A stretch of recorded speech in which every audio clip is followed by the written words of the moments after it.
India, Bharat, Hindustan, our country. Second highest populated country in the world after China. Seventh largest country in the world. Unity in diversity. India is famous for it. India is known for it. Many custom, different type of food habits, different languages, many caste, and also many religion. Here in this video I am explaining about secularism in India. In most of the countries more than one religion exists. You can see in the picture in different countries more than one religion is existing. Obviously one religion is in majority and other are in minority. In India also Hinduism is the largest religion. Up to 80% of the population of India is following Hinduism. Remaining 20% population is following Islam, Christianity, Sikhism, Buddhism, Jainism. In many of the countries, equal rights are not provided to the followers of different religions. It means a religious group in minority is not allowed to practice its religious praise, not allowed to build temples. In India also, we are called a secular country. We oftenly say we are one. All religions are equal in India. But is it? In this video, I am explaining about the provisions regarding about secularism in our constitution, and you will decide yourself that are we secular. So let's start. I am Hemant Kumar Jain, PhD Economics, Kendriya Vidyalaya Ambikapur. This is second chapter of class 8 civics. So first of all, meaning of secularism. What is secularism? Secularism है क्या चीज? Secularism refers to separation of religion from state. राज्य और धर्म का एक दूसरे से बंटवारा, राज्य और धर्म का एक दूसरे से अलग कर देना, ये कहलाता है secularism. It means government do not promote in religious matter and treat all religions equally. सभी धर्मों के साथ एक जैसा व्यवहार किया जाएगा, किसी भी धर्म के साथ कोई भेदभाव नहीं किया जाएगा. ऐसी स्थिति जब होगी तो इसे कहेंगे हम धर्मनिरपेक्षता या secularism. So why it is important to separate religion from state? राज्य को धर्म से अलग करना जरूरी क्यों है? All the countries have more than one religion. लगभग हर एक देश में एक से ज्यादा धर्म है और निश्चित तौर पर एक धर्म को मानने वाले लोग मेजॉरिटी में हैं और बाकी धर्मों को मानने वाले लोग माइनॉरिटी में हैं.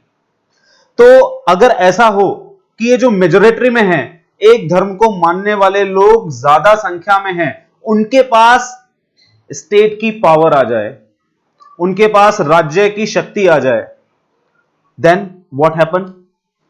इसके बहुत से नुकसान हो सकते हैं. क्या क्या नुकसान हो सकते हैं? Let's see. Number 1, majority can easily discriminate against minority. Majority में जो लोग हैं वो आसानी से डिस्क्रिमिनेशन कर सकते हैं, भेदभाव कर सकते हैं माइनॉरिटी के साथ. And control over financial resources. जितने भी फाइनेंशियल रिसोर्सेज हैं, नेचुरल रिसोर्सेज हैं, उन सब पर अपना कब्जा कर सकते हैं. Then tyranny of majority can persecute minority. जो मेजॉरिटी में लोग हैं वो माइनॉरिटी में जो लोग होंगे उनके साथ शोषण कर सकते हैं, उनके अधिकारों का उल्लंघन कर सकते हैं, वायलेशन कर सकते हैं, यहां तक कि किलिंग या परसिक्यूशन जैसी कंडीशंस भी हो सकती हैं. Then fundamental rights of minority can be violated. Fundamental rights जैसे हमें दिए गए हैं right to freedom of religion, right to freedom of speech, so इस कल्चरल एंड एजुकेशनल राइट, तो इस तरह के जो फंडामेंटल राइट्स हमें दिए गए हैं, अगर मेजोरिटी के पास पावर आ जाएगी, स्टेट पर उसका कंट्रोल हो जाएगा, राज्य पर धर्म का अधिकार हो जाएगा, then in that condition these fundamental rights can be violated easily. इन सारे फंडामेंटल राइट्स को आसानी से मेजोरिटी छीन लेगा. Next, majority can prevent minority from practicing their religion. जो कम संख्या में लोग हैं, जो माइनॉरिटी में हैं, वो अपने धर्म को माने, अपने धर्म के अनुसार पूजा पाठ करें. मेजोरिटी इस पर रोक लगा सकता है जब राज्य पर धर्म का अधिकार हो जाएगा. When religion have power on state. Now, objectives of Indian secularism. Bharat में धर्मनिरपेक्षता के उद्देश्य क्या हैं? So, number one religion does not dominate other religion. एक धर्म दूसरे धर्म के ऊपर डोमिनेट ना हो, दूसरे धर्म के ऊपर प्रभुत्व ना जमाए. Members of a religious community do not dominate other members of same religious community. एक धर्म को मानने वाले लोग हैं, वो अपने ही धर्म के मानने वाले दूसरे लोगों के ऊपर डोमिनेट ना हो. जैसे जो हिंदू धर्म व्यवस्था के अंतर्गत वर्ण व्यवस्था है, कास्ट सिस्टम है जो हमारा, इसमें अपर कास्ट यानी ब्राह्मण क्षत्रिय लोग क्या करते हैं, शूद्रों के ऊपर या दलितों के ऊपर अपना प्रभुत्व जमाते हैं. तो हमारा कॉन्स्टिट्यूशन इस चीज को प्रिवेंट करता है. यह हमारा सेकुलरिज्म का एक ऑब्जेक्टिव है. Third, state do not capture religious freedom of individual. राज्य इंडिविजुअल्स की, लोगों की धर्म को मानने की जो स्वतंत्रता है उस पर रोक ना लगा दे. इसके लिए जरूरी है कि सेक्युलरिज्म हो. So this is also one more objective of Indian secularism, कि सभी लोग अपने अपने धर्म को मान सकें. Now features of Indian secularism. भारतीय धर्मनिरपेक्षता की क्या क्या विशेषताएं हैं? So number one, state maintains distance with religion. राज्य जो है वो धर्म के साथ डिस्टेंस बना के रखता है, दूरी बना के रखता है. It means कोई भी धार्मिक कार्यों में, किसी भी धार्मिक कार्यों में किसी भी सरकारी संस्था का कोई हस्तक्षेप नहीं होगा. यानी देखा होगा आपने, सरकारी स्कूलों में, सरकारी ऑफिसेज में कोई भी रिलीजियस फेस्टिवल सेलिब्रेट नहीं किया जाता है. यहां बुक में एक स्टोरी दी हुई है. इस स्टोरी में दिखाया हुआ है कि कुछ बच्चे अपने टीचर से बोलते हैं कि एक रिलीजियस फेस्टिवल जो कि आने वाला है उसको सेलिब्रेट करने किया जाए स्कूल में. तो उनका टीचर जो होता है वो कहते हैं कि इन गवर्नमेंट स्कूल्स, सरकारी स्कूलों में रिलीजियस फेस्टिवल्स नहीं सेलिब्रेट किए जा सकते हैं, because India is a secular country and government maintains distance with religion. राज्य या सरकार धर्म के साथ दूरी बनाकर रखती है. Number two feature of Indian secularism, state do not interfere in religious matters. राज्य धार्मिक मामलों में हस्तक्षेप नहीं करेगा. इसका मतलब क्या हुआ कि किसी धर्म को मानने में राज्य या सरकार के द्वारा बनाए गए नियम बाधा उत्पन्न नहीं करेंगे. जैसे बुक में एक एग्जांपल दिया हुआ है जिसमें एक सिख व्यक्ति टर्बन, पगड़ी पहनता है और इसी वजह से उसे हेलमेट लगाने की अनिवार्यता से छूट मिल जाती है. यानी जो व्यक्ति सिख धर्म को मानने वाले होते हैं, जो व्यक्ति सिख धर्म के अनुयायी हैं और पगड़ी पहनते हैं, उन व्यक्तियों के लिए हेलमेट लगाने की अनिवार्यता नहीं है, जबकि अन्य धर्मों को मानने वाले व्यक्तियों को हेलमेट लगाना अनिवार्य होगा, अन्यथा सरकार के द्वारा उस पर कार्यवाही की जा सकती है. तो इस प्रकार एक धर्म को मानने में कोई नियम बाधा ना बने, इसके लिए सरकार ने कुछ उन्हें छूट दे दी, रिलैक्सेशन दे दिया. Then third feature of Indian secularism, government can intervene in religious matters in the form of support to backward section.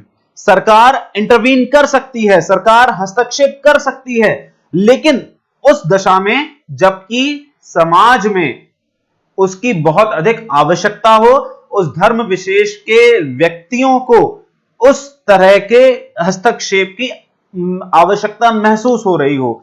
तो जैसे हमारे देश में एग्जाम्पल देखने को मिलते हैं इससे रिलेटेड।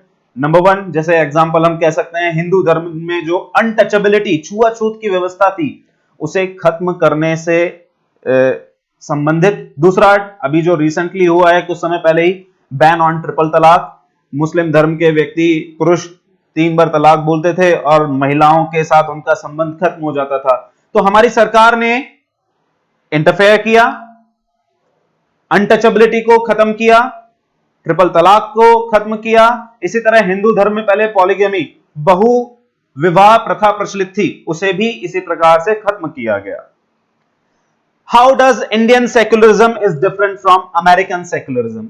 लास्ट में एक और टॉपिक दिया हुआ है, चैप्टर का सबसे लास्ट टॉपिक है कि भारतीय सेक्युलरिज्म, धर्मनिरपेक्षता किस तरह से अमेरिकन सेक्युलरिज्म से डिफरेंट है। तो दोनों, इंडिया और अमेरिका दोनों सेक्युलर कंट्रीज हैं, लेकिन दोनों का जो सेक्युलरिज्म है थोड़ा सा डिफरेंट है।